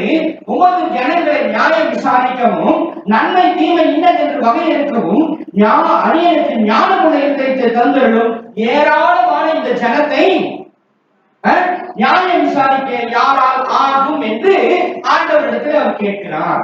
இப்ப வாசிங்க 11வது வசனம். ஆகையால் தேவன் அவனை நோக்கி நீ உனக்கு நீடித்த நாட்களை எதெல்லாம் கேட்டுருக்கலாம் தெரியுமா? நாங்க நார்மலா கேட்கறதுதான், எனக்கு நல்ல ஆயுசு காலம் கொடுங்க ஆண்டவரே, இல்லையா? அப்படிதான் நம்ம கேட்போம். அப்போ நீண்ட ஆயுசு அவன் கேட்கல, அடுத்தது ஐஸ்வர்யத்தை அவன் கேட்கல, சத்துருக்களின் பிராணனை கேட்கல. இந்த காரியத்தையே கேட்டு நியாயம் விசாரிக்கிறதுக்கு ஏற்ற ஞானத்தை வேண்டிக் கொண்டபடியினால் உன் வார்த்தையின்படியே செய்தேன். ஞானமும் உணர்வுள்ள இருதயத்தை உனக்கு தந்தேன். இதிலே உனக்கு சரியானவன் உனக்கு முன் இருந்ததும் இல்லை, உனக்கு சரியானவன் உனக்கு பின் எழும்புவதும் இல்லை. அப்போ அவன் ஞானத்தை மட்டும் கேட்டான், அவன் கேளாதது ஆண்டவர் நினைச்சாரு. இவன் ஆயுச கேட்பான், ஐஸ்வர்யத்தை கேட்பான், சத்துரு அவனுடைய பிராணத்தை கேட்பான். எனக்கு யாருமே சத்துரு இருக்க கூடாது ஆண்டவரே, எல்லாரையும் நான் போனா வெற்றி பெற்றுக்கணும், எனக்கு சண்டையை நடக்கூடாது, அவன் ஈஸியா சமாதானம் ஆகி எனக்கு கப்பம் கட்டணா மாறணும், இப்படித்தான் நம்ம கேட்போம். சந்தோஷமா இருக்கணும் வீட்டுல, அப்படித்தானே கேட்போம். ஆனால் சாலமோன் இது எதையுமே கேட்கல. அதுல மிக முக்கியம் பொருளை கேட்கல. ஆனா ஆண்டவர் சொல்றாரு, நீ இது எதையும் கேட்காம ஞானத்தை கேட்டபடினாலே உனக்கு ஞானத்தையும் கொடுத்து நீ கேளாததையும் கொடுத்து இந்த சாக்கியத்தை உனக்கு முன்னிருந்தவர்களும் பெற்றதில்லை, உனக்கு பின்னும் உன்னை இந்த மாதிரி இந்த சம்போகமான ஆசீர்வாதமான. அதனாலதான் வசனம் சொல்கிறது, வெள்ளி சாலமோனுடைய காலத்துல குப்பை போல கொட்டப்பட்டிருக்கும். வெள்ளிக்கு அங்கே மதிப்பு கிடையாது. ஆனால் தங்கத்துலதான் எல்லாமே இருந்தது. சாப்பிடுற தட்டு எல்லாமே தங்கத்தால இருந்தது. எல்லாமே தங்கம். யாருடைய காலத்துல? அப்ப அதை கேட்காதவனுக்கு ஆண்டவர் அதை கொடுத்தார். நாம என்ன பண்றோம்? நாம அதை கேட்டு அது பின்னாடி ஓடிக்கொண்டிருக்கோம். இதெல்லாம் நாங்க அடிக்கடி சொல்றோம், இப்படி போகாதீங்க, ஆண்டவரை தேடுங்க. அதனாலதான் வசனம் என்ன சொல்கிறது? முதலாவது தேவனுடைய ராஜ்யத்தையும் அவருடைய நீதியையும் தேடுங்கள், அப்பொழுது இவைகள் எல்லாம் உங்களுக்கு கூட கொடுக்கப்படும் என்று வசனம் நமக்கு சொல்லுகிறதை நாம் புரிந்து கொள்ள வேண்டும். நல்லா கவனிங்க. இப்போ இந்த சாலமோன் நல்லவனா கேட்டவனா? நல்லவனா இருந்ததுனாலதான் அவனுக்கு சிம்மாசனமே கொடுத்தார் ஆண்டவர். கரெக்டா? சிம்மாசனத்தையே கொடுத்தார். அதற்கு பிறகு அவன் புத்தி கேட்டு போச்சு, மாறிட்டான். ஆண்டவர் அதை சொன்னார், அப்படி செய்யாதே செய்யாதே என்று எத்தனையோ முறை எச்சரித்தோம். அவன் கேளாமல் போனா அது உஷரா நடக்கும். அதற்கும் இந்த வசனம் தான் நமக்கு பாதுகாப்பு. அதாவது நாம் நம்மை சுத்திகரித்துக் கொள்வதற்கும் நாம் பின்மாற்றம் அடையாமல் போவதற்கும் இது நமக்கு முக்கியம். இப்ப ஆபிரகாமுடைய காரியத்துல ஏழாவது ஒரு தன்மை என்ன தெரியுமா? முக்கியமான தன்மை. இன்றைக்கு அது சபையில இல்லை. எத்தனை விஷயத்தை நான் சொன்னேன் ஆபிரகாம் குறித்து? 6. ஏழாவது என்ன தெரியுமா? அன்புள்ளவனா இல்லை, கொண்ட கொள்கையில் உறுதியா இருந்தான். 7 எது சொல்லுங்க பார்க்கலாம். 7 என்னங்க? 1 என்னது? விசுவாசம். 2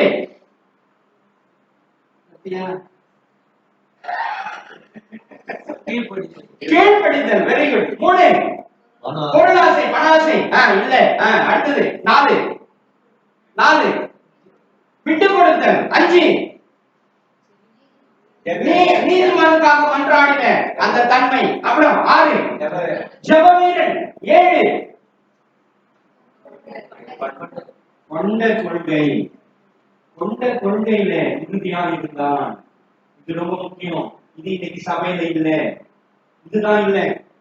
இதெல்லாம் கொஞ்சம் பரவாயில்ல, கொஞ்சம் கொஞ்சம் இருக்குது. விசுவாசம் இருக்குது இல்லையா? எல்லாம் கொஞ்சம் கொஞ்சம் இருக்குது. ஆனா முழுக்க இல்லாதது தெரியுமா? கொண்ட கொள்கையில உறுதி இல்லாம இருக்கு. இன்னைக்கு அதான் பிரச்சனையே. அதனாலதான் சபைக்காரிய கொண்ட கொள்கையில உறுதியா இருந்தா கண்டிப்பாக இங்க வந்து உட்கார்ந்துருவாங்க. ஏன்னா நான் ஆண்டவரை நம்புகிறேன், நான் ஆண்டவரை விசுவாசிக்கிறேன். யார் என்ன பண்ணாலும் நான் ஜெபம் பண்ணுவேன், ஆண்டவர் எனக்கு உதவி செய்வார். அந்த நம்பிக்கை வருமா வராதா? இது ஆபிரகாமுக்கு இருந்தது. அவனுடைய மனைவியை ராஜா கூட்டிட்டு போயிடுறான். எங்க? கரெக்டா? கூட்டிட்டு போயிடுறான். அவங்கிட்ட பிடிக்கிட்டு போயிடுறான். அவனை எதிர்க்க முடியுமா? அவனே அந்நியன், அவனே அடிமையா அந்த ஊருக்கு போறான். கானானுக்கு அடிமையாக போகிறான். அங்க போய் அவன் போராட முடியுமா? போராட முடியாது. ஆனா யார் இடத்துல போராடினா? தேவனிடத்துல. ஆண்டவர்கிட்ட சொன்னான், ஆண்டவரே என்ன இப்படி பண்ணிட்டாங்க. ஆண்டவர் உடனே அந்த ராஜாவுக்கு தரிசனத்துல போய் ஆண்டவர் சொல்றாரு, அனுப்பிடு, அவன் ஜெபம் பண்றவன், அவன் தீர்க்கதரிசி மனைவி அனுப்பிடு, இல்லைன்னா நீ செத்து போயிடுவேன்றார். யார் மிரட்டா தெரியுமா? இவன் போய் மிரட்டல, ஆண்டவர் மிரட்டாரு. இப்ப ஆனா இந்த உறுதி நம்மகிட்ட இருக்கா? சொல்ல மாட்டேன். எனக்கு அருமையான தேவ தலைமை, தயவு செய்து புரிந்து கொள்ளுங்கள். காலம் சமீபம், ஆண்டவர் வருகை சமீபம். ஆண்டவருக்கு நாம் ஆயத்தமாக இருக்க வேண்டும். நம்மை குறித்து சாட்சி எழுகிறது நமக்குள் இருக்கிறது. நாம் அதை சரியாக பயன்படுத்தினால் மட்டுமே நமக்கு பிறகு இல்லையா, நமக்கு பிறகு நமக்கு சாட்சி சொல்ல போறது யாரு? நமக்கு சாட்சி சொல்ல போறது யாரு? ஆத்துமா தான் சாட்சி சொல்லும். அப்ப அந்த ஆத்துமாவை நான் சரி பண்ணல என்றால் நமக்கு யாருமே அங்க போய் ஆண்டவர்கிட்ட பதில் பேச முடியுமா? நமக்காக அங்க போய் இங்க கோர்ட்டுக்கு போனா என்ன சொல்றாங்க? ஜாமீன் வாங்கிக்கலாம் இல்லையா? எத்தனை ஜாமீன் வாங்கி உட்காந்துருக்காங்க. இங்கதான் நடக்கும், அங்க நடக்குமா? நாம தான் இல்லையே. இங்கேயாவது யாருக்கும் காசை கொடுத்து அங்க அவங்ககிட்ட வாங்கி இவன்கிட்ட கொடுத்து அவங்க அதை கொடுக்குறேன் இதை கொடுக்குறேன் எதையாவது சொல்லி இந்த நேரத்தை எழுதி கொடுத்துறப்பா, எனக்கு அந்த வீட்டை கொடுத்துறப்பா, நீ என்னை காப்பாத்து ஏதோ ஒன்று சொல்லல. ஆனா அது சொல்றதுக்கு நம்ம இருக்க மாட்டோம். கரெக்டா? நாம இருக்க மாட்டோம். ஆத்மா விழித்து இருக்கணும். ஆத்மா தனியா என்ன பண்ணும்? அது ஆண்டவர் ஓபன் பண்ணுவார். ஓபன் பண்ணா என்னென்ன நடந்துச்சு காட்டுவாரு. அப்போ உடனே என்னை நம்ம நரகத்திற்கும் பரலோகத்திற்கும் தீர்ப்பு எழுதிடுவாரு. அங்க நாம ஒன்றும் பண்ண முடியாது. இதை நாம் ஜாக்கிரதையாக புரிந்து கொள்ள வேண்டும். ஆண்டவருடைய ஆசீர்வதிப்பாராக. அப்படி எழுதியிருக்கிறோம். தலைமை தாழ்த்துவோம், கண்களை மூடுவோம், ஆண்டவரை நோக்கி பாருங்கள். ஹல்லேலூயா, ஹல்லேலூயா, ஹல்லேலூயா, ஹல்லேலூயா, ஹல்லேலூயா. கேட்ட வார்த்தைக்காக ஆண்டவருடைய சத்தியமான வார்த்தைக்காக ஒப்பு கொடுங்க. இந்த வார்த்தை நிச்சயமா என் வாழ்க்கையில ஒரு பெரிய மாற்றத்தை, ஒரு பெரிய எழுப்புதலை உண்டாக்கி இருக்கும் என்று சொல்லி நாங்கள் நம்புகிறோம். கர்த்தருக்குள் நம்புகிறோம். ஹல்லேலூயா சொல்லுங்க. ஹல்லேலூயா, ஹல்லேலூயா, ஹல்லேலூயா. கொடுத்த வார்த்தைக்காய் நன்றி ஆண்டவரே. நன்றி நன்றி நன்றி நன்றி நன்றி ஆண்டவரே. கேட்ட வார்த்தையின்படி சத்தியத்தின்படி நாங்கள் எங்களை ஆண்டவரே ஆயத்தப்படுத்த எங்களுக்கு உதவி செய்யும் என்று சொல்லுங்க. ஒப்பு கொடுங்க.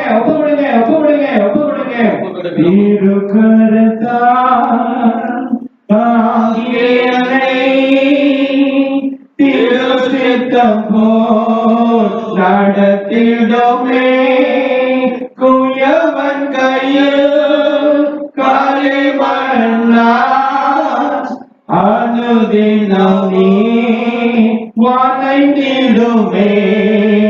குயவன் கையில் களிமண்ணா அனுதினம் நீ வளைந்திடுமே. வசனம் தியானிக்கையில் இதயமதில் ஆறுதலே காரிருளில் நடக்கையிலே தீபமாக வழி நடத்தும். காரிருளில் தீபமாக நடக்கையிலே தீபமாக வழி நடத்தும். ஆழ்கடலே அலைகளினால் அசையும் போது என் படகில் ஆத்மரங்க இயேசுவே ஏத்திடுவே. அவர் சமூகம் ஆழ்கடலே இயேசுவே சேர்ந்திடுவே. அவர் சமூகம் அவர் நமக்காய் ஜீவன் தந்து அளித்தலே. இந்த மீட்பு கண்களினால் காண்கிறேனே. இன்பகரா தேசமதை கண்களினால் காண்கிறேனே. இன்பகரா தேசமதை.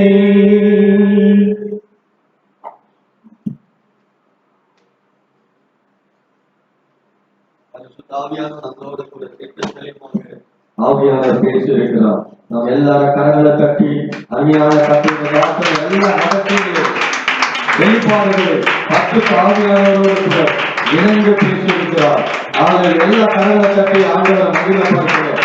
அதன்படி செய்யும் போது நிச்சயமா பெரிய ஆசீர்வாதம் ஹalleluya ரீகா ராபாக்கா ராபா ராபா ஷக்கரா ராபா ரீகா ராபாக்கா ராபா பேசுற வார்த்தைகள் எல்லாம் ஹalleluya ஹalleluya ஹalleluya நமக்கு தான் உனக்கு எனக்கு தான் ஆண்டவர் நம்மளோட கூட கர்த்தர் பேசியிருக்கிறார். எல்லாரும் கரங்களை வைத்து ஸ்தோத்திரம் பண்ணுவோமா? ஸ்தோத்திரம் ஸ்தோத்திரம் ஸ்தோத்திரம் ஸ்தோத்திரம் ஸ்தோத்திரம். உன்னையோட முழங்கால் பண்ணிடுங்க. ஹalleluya ஹalleluya பரிசுத்தாவே உடனே முடிச்சிடலாம். ஹalleluya ஹalleluya ஹalleluya. நாம் ஒப்பு கொடுக்கிற நேரம், திருவந்தி எடுத்துக்கிற ஒரு நேரம், அவருடைய சரீரத்தை அவர் ரத்தத்தை